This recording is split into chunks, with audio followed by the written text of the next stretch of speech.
Hi, my name is Mario Maradaga, and this is the first video of a series of videos in which we will talk about acceptance test driven development, right?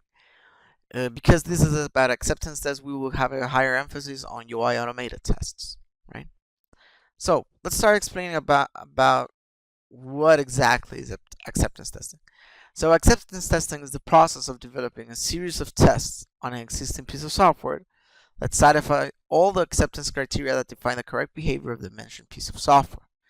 So, in other words, these suite of tests that tend to be UI tests, for example, we'll talk about that later, they help us in order to verify the correct functionality of the whole system. These tests normally they are developed in the perspective of an end user. For example, they they basically are a reflection of the behavior that an end user will have on when using the system, right? So let's first talk about some other kinds of tests, right, and how they differ each one from each other. So the first one is the most common one, which are unit tests. Unit test is a basic script that actually tests the a single piece of code, right? In this case, unit tests, for example, can be just a little test that may test the correct functionality of a function, right? When sending some arguments, it should return a certain value, right? These tests, due to their simplicity, they tend to be of very low cost, and they're it's very common for a single application to have many unit tests, right? This is the highest number of tests that you will find within a test suite for an application.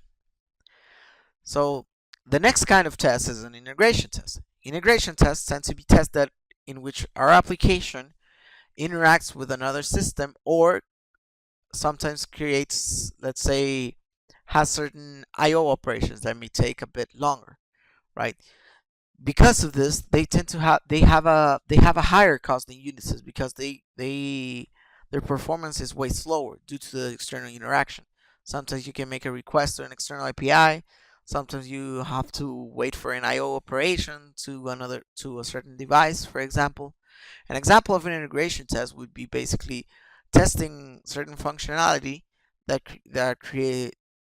makes a request to an external system, right?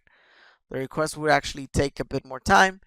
Hence, these integration tests tend to tend to have a higher cost for the testing suites.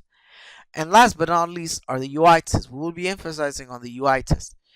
UI tests are basically tests that automate the application in the device or the platform that we're gonna use that application. So UI test, one example of UI testing would be browser automation, right? In which you still scripting, we can automate different actions within the browser, right?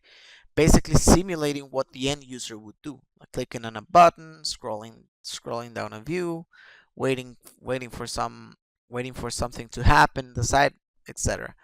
These tend to be a bit more complicated because those steps are very intuitive when you're creating them, but they tend to be a bit more complicated to create than the other ones because there are more things involved.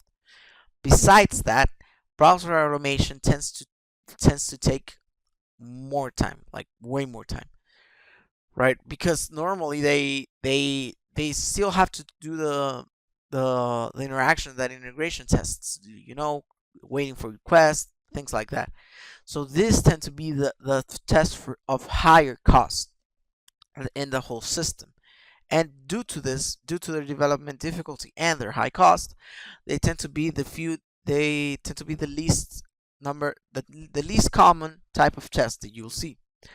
For acceptance testing, UI tests are the most appropriate because they actually reflect the behavior of the end user.